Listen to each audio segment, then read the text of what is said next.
1961, Marilyn Monroe was a screen goddess and had firmly established her place in history as Hollywood's greatest icon.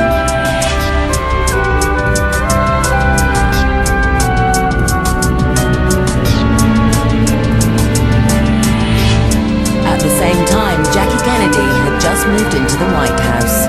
I, John Gerald Kennedy, do solemnly swear that you will faithfully execute the office of President of the United States. that I will faithfully execute the office of President of the United States. But behind closed doors, Marilyn had been conducting an illicit affair with the President, Jack Kennedy. Jackie was aware of Marilyn and her involvement with her husband. Of that I have no doubt. And she was concerned about it and probably jealous. But with Jackie's new position as First Lady in the White House, she finally had the chance to carve out her own place in history. Jackie started by completely restoring the White House, and a year later presented her finished project to the nation on television. But Marilyn's affair with her husband was clearly having an effect. What's your basic plan? Well, I really don't have one, because I think this house will always grow and should. It just seemed to me such a shame when we came here to find hardly anything of the past in the house. When I watched the tour through the White House, I really laughed because I had met Jackie. My husband had dated Jackie Kennedy, and I had met her several times, and when I met her, she didn't have that voice, and I thought, whoa, I mean, she just loves Marilyn Monroe, and she's copied the voice. Well, Jackie tended to keep a lot to herself, but she did confide to Dr. Frank Finnerty, who was her secret therapist over the course of the Kennedy presidency, and she talked to him about many things, but it also included her awareness of Kennedy's womanizing.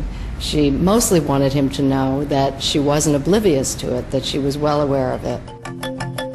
Marilyn Monroe's success as a movie star had resulted in global fame. But with equal ambition, Jackie had also become a global icon for her looks and her style. On a state visit with her husband to President de Gaulle, Mrs. Kennedy became the toast of Paris. I do not think it altogether inappropriate to introduce myself to this audience. I am the man who accompanied Jacqueline Kennedy to Paris, and I've enjoyed it. Well, her style was simple, it was elegant. You have to remember that at the time a lot of women were running around wearing big skirts and puffy sleeves, and she just knew what looked well on her.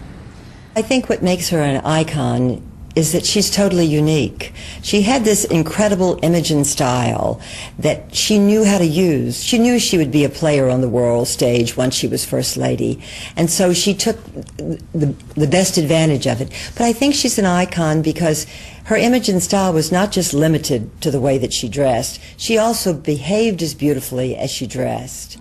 Jackie had succeeded in matching Marilyn Monroe as a global star, but Marilyn still had a hold over her husband. Marilyn told friends that she often called the president at work, disrupting his busy schedule. Marilyn had a very private number at the White House on Jack Kennedy's desk. When she wanted to call him, she'd pick up the telephone and dial the number, and it would ring right there in front of him. But to add insult to injury, Marilyn told friends that when Jackie was away, she carried on her affair under the presidential roof.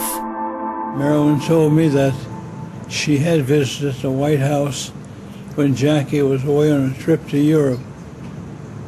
Not only the White House, but on a presidential plane.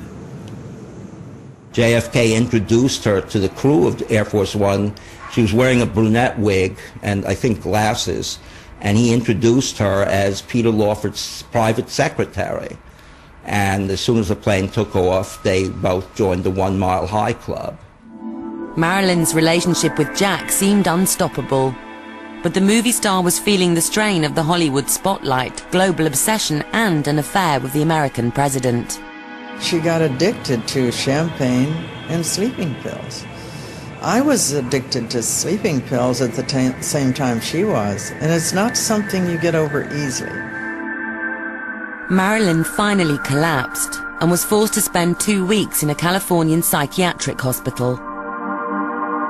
In her vulnerable condition, she'd started to insist to friends that she was going to marry the president.